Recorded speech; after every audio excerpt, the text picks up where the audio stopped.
It's a Friday. You check your inbox, expecting weekend updates or a casual Slack message. Instead, there's a cryptic meeting invite. Join HR at 3:30 p.m.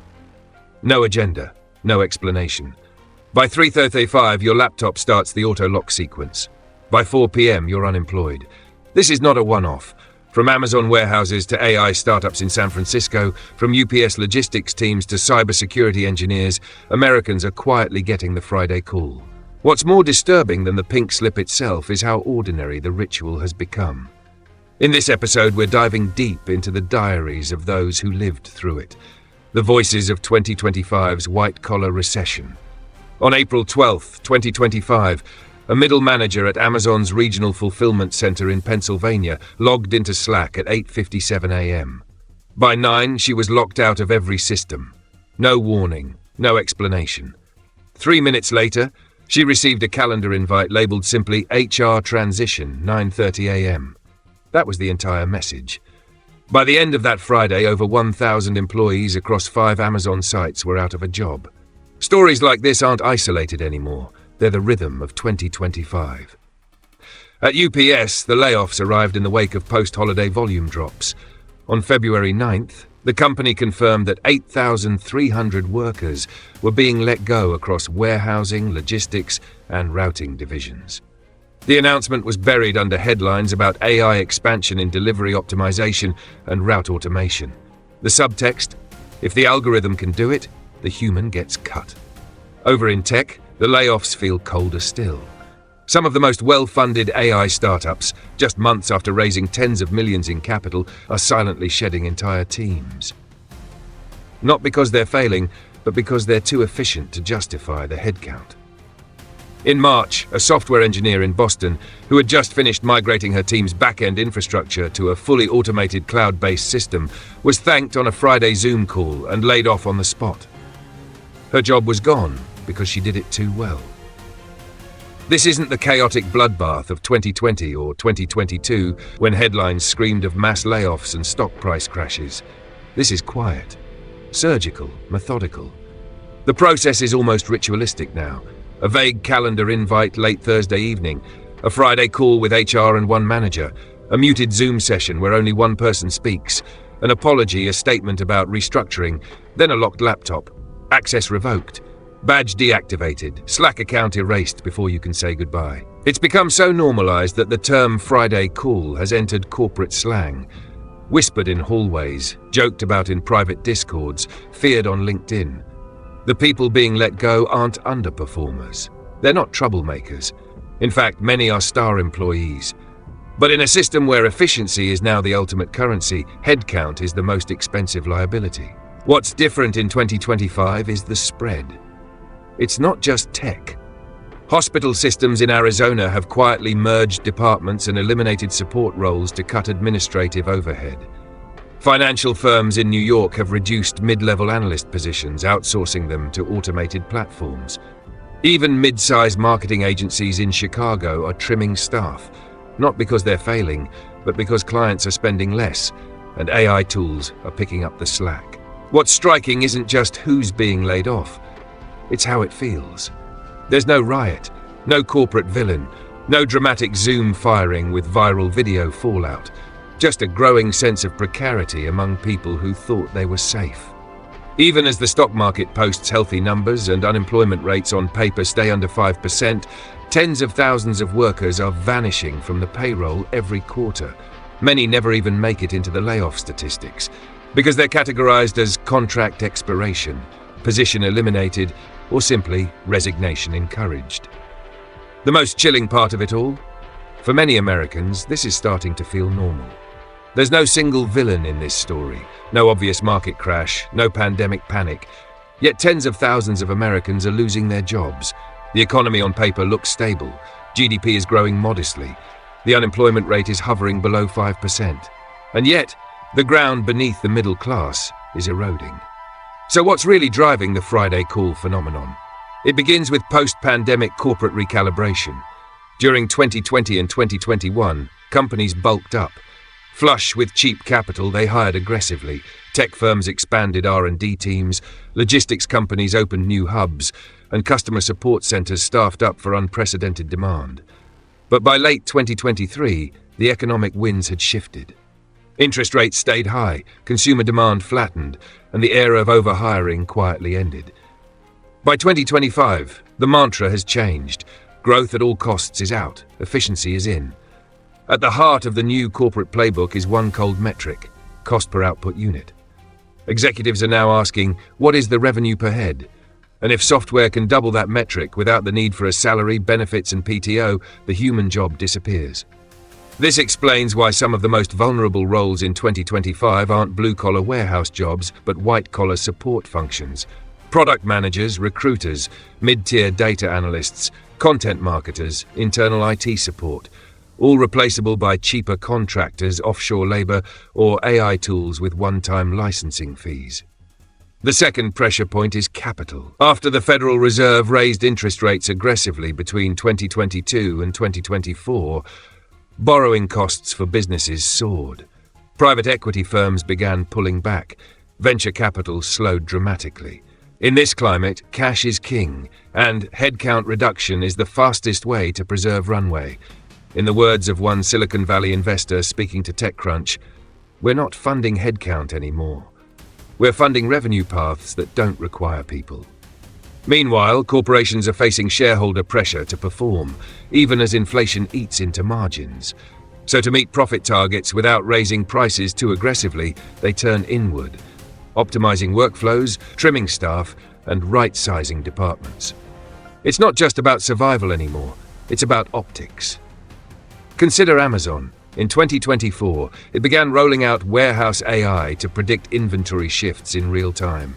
That system reduced the need for shift managers, planning supervisors, and dock-level coordinators, not because those roles weren't valuable, but because the machine simply didn't need breaks. Even companies in traditionally safe industries, healthcare, finance, logistics, are now automating routine roles. A Midwestern insurance company recently cut 47% of its claims processing department after implementing an AI-assisted workflow. The twist? The employees helped train the tool that replaced them. Beneath all this is a cultural shift, the normalization of remote, anonymous work. When employees are no longer faces in an office but names on a spreadsheet, it becomes easier, even emotionally efficient, to cut them. You don't have to look them in the eye, just disable their access and move on. It's also worth noting the growing use of algorithmic workforce management systems. These tools, powered by predictive analytics, now play a role in determining which employees are likely to burn out, underperform, or become redundant, even before any human manager steps in. The result? A layoff decision that feels like it came from a machine, because in many cases, it did. But perhaps the most insidious driver is this: the fear of the next downturn. After surviving the trauma of 2020, many executives now operate with a permanent crisis mindset. Instead of waiting for things to get bad, they're preemptively trimming, just in case. And it's this anticipatory anxiety that turns Friday into a battlefield every week. The irony is bitter.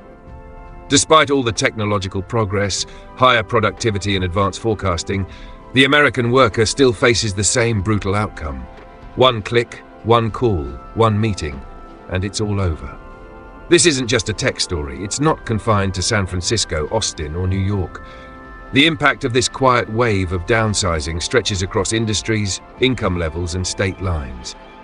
And unlike past layoffs that targeted low-performing teams or crisis-hit departments, the current trend is more indiscriminate and more structural.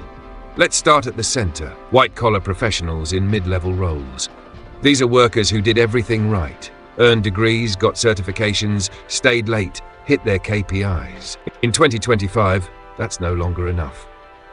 Product managers are now expected to supervise AI-driven development pipelines, often without the team they once managed. Recruiters, once essential during the hiring boom of 2020 to 2022, are now redundant in an era of hiring freezes. HR professionals, especially in mid-sized companies, are among the first to be cut, ironically sometimes tasked with executing layoffs before facing one themselves. Marketing teams, particularly content and social media specialists, are being replaced by AI that can generate and retest ad copy at scale. In cities like Charlotte, Atlanta, and Denver, young professionals in these roles report being laid off after just 1 or 2 years on the job, with severance packages barely covering a month of rent. The message is clear. Job security is no longer earned. It's negotiated quarter by quarter, algorithm by algorithm. Then there's the logistics and warehousing sector, where even physical labor isn't immune. At UPS, Amazon, and FedEx, automation is no longer a buzzword. It's an operating standard. Forklift operators, dispatch coordinators, and even seasoned warehouse shift leads are being let go as smart routing systems and robotic arms take over key functions. A longtime UPS worker in Louisville put it plainly. It used to be if you stayed 10 years, you were set. Now the robots don't need 10 years. They just need electricity and a maintenance check. In the healthcare space, administrative consolidation is quietly eliminating billing roles, claims processors, and support staff. Hospitals and clinics are merging IT systems, outsourcing HR, and cutting scheduling departments in favor of centralized platforms. A Midwestern hospital group recently cut over 200 administrative roles in 1 quarter, all without reducing patient volume. Meanwhile, blue-collar communities are feeling the second-hand shock. In smaller towns built around logistics hubs, data centers, or regional offices, the collapse of one major employer has a domino effect. The dry cleaner near the UPS facility loses daily foot traffic. The food truck outside the Amazon warehouse sees lunch sales drop by 50%. The after-school program that relied on employee donations suddenly faces budget cuts. A study by the Economic Innovation Group in early 2025 showed that for every 100 corporate layoffs in a mid-sized town, 30 to 40 additional local jobs disappear within 3 months. Not through direct firings, but through attrition, reduced hours, and closures. Contract workers and freelancers, often seen as flexible labor, aren't spared either. With project budgets tightening, freelance writers, consultants, and designers are increasingly ghosted by clients. No email, no payment, no renewal. It's not a layoff, it's a slow fade. And don't forget the older workforce, employees over 50 who've been through multiple economic cycles. Many of them are facing their 2nd or 3rd layoff in under a decade. Age discrimination is hard to prove, but the pattern is hard to ignore. Once let go, they face significantly longer periods of unemployment and often have to accept roles with lower pay and fewer benefits, despite decades of experience. This isn't just an employment crisis, it's a psychological shift. People are beginning to internalize the instability. Younger workers, especially Gen Z and millennials, are no longer planning long-term careers. They're planning for volatility. They're saving more if they can. They're detaching emotionally from employers, treating jobs like platforms, temporary launch pads, not homes. And for those still working, survivor's guilt is real. Teams shrink, workloads stay the same, and everyone quietly wonders if next Friday will be theirs. Across the board, the Friday call phenomenon is not only altering individual lives, it's warping the fabric of the modern American work culture. Trust, loyalty, and job identity are fading currencies. What's left is a workforce that's anxious, reactive, and increasingly transactional. You can analyze spreadsheets, pass economic reports, and follow corporate press releases, but none of it quite captures what it feels like when you're the one who gets the Friday call. To understand that, you have to hear from the people themselves. Chloe, 29, was a senior marketing strategist at a tech startup in Los Angeles. She had just wrapped up a major product campaign when the notice came. We had a champagne toast on Wednesday. By Friday afternoon, they told us the whole department was gone. I thought it was a mistake. I checked my badge twice before realizing I'd already been locked out. She didn't cry during the call, but when she got home and saw her work laptop in the kitchen, unopened, she finally did. Ronald, 52, worked for UPS in Memphis for over 17 years. He coordinated nighttime delivery routes, a quiet, reliable role. Then came February. No warning, just you've been selected for operational restructuring. That's what they called it. Operational restructuring. 17 years, and I'm a line item in a spreadsheet. He said his teenage son didn't know how to react. He thought I retired. Ronald laughs bitterly. No, son, I didn't retire. I got replaced by route optimization software. Maya, 32, was a remote HR lead for a mid-sized fintech firm based in Denver. Ironically, her job was to handle offboarding until she became the subject of her own protocol. I always kept my scripts soft and humane. We're grateful for your contributions. We wish you the best. The HR director used the exact same words on me. She was reading them. I could tell. Now she's back on LinkedIn, helping other laid-off workers write resumes while job hunting herself. Jordan, 24, didn't even make it to his second work anniversary at a consumer AI company in Boston.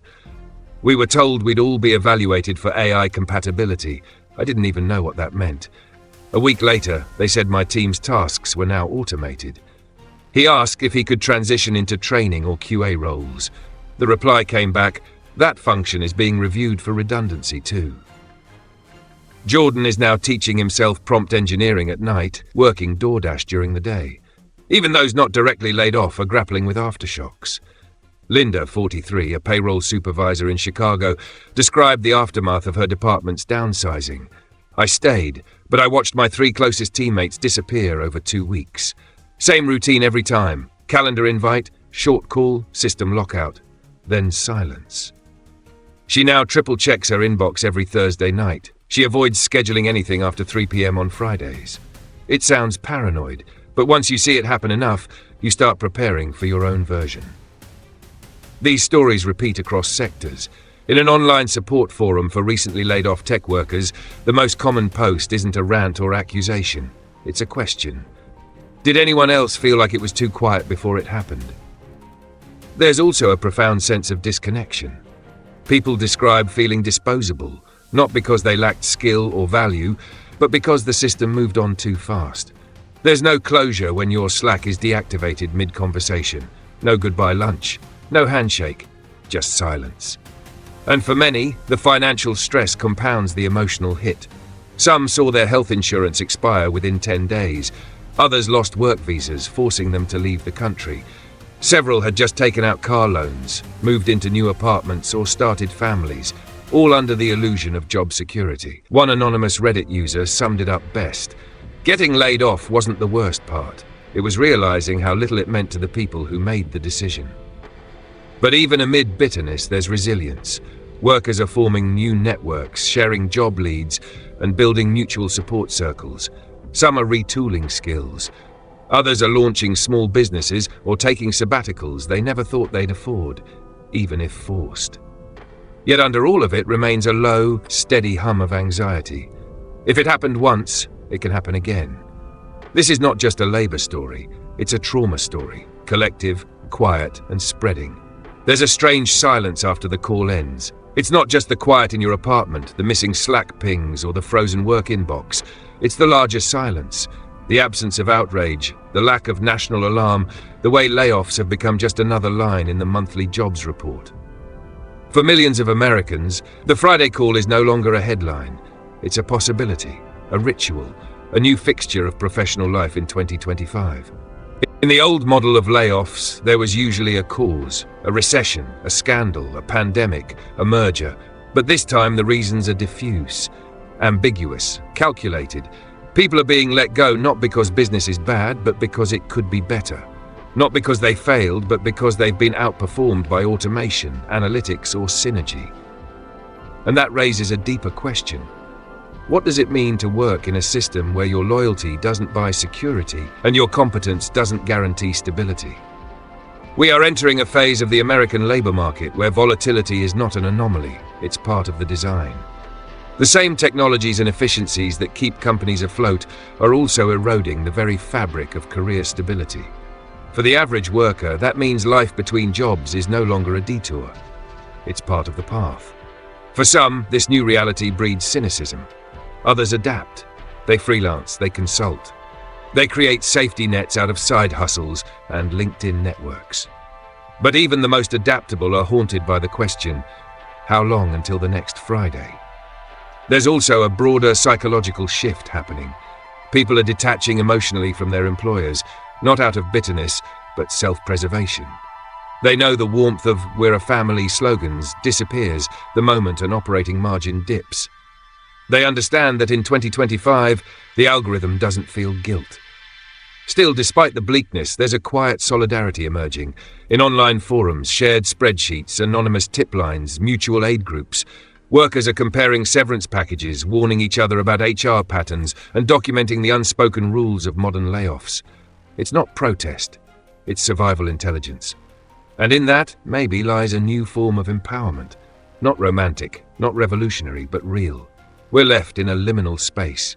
The old rules of employment are fading, the new ones haven't been written, and somewhere in between people are still showing up, still trying, still adjusting to a world where even your best week at work might end with a calendar invite and a soft goodbye from HR. So we close this story not with closure, but with a question. If work is no longer the foundation of stability, what is? And who decides what comes next? You've been listening to Corporate Downsized Diaries, the voices, the numbers, the quiet exits. Behind every Friday call is a life recalibrated, a routine interrupted, a question left unanswered. If this episode resonated with you, or if you've lived through one of these moments yourself, know this, you're not alone. The system may feel silent, but the stories are real, and we'll keep telling them. For more episodes on the realities of life, work, and survival in 2025, subscribe to the show. Share this with someone who might need to hear it. And if you've got a story of your own, our inbox is open. Until next time, stay alert, stay steady. And remember, sometimes what looks like an ending is just the first page of a new chapter.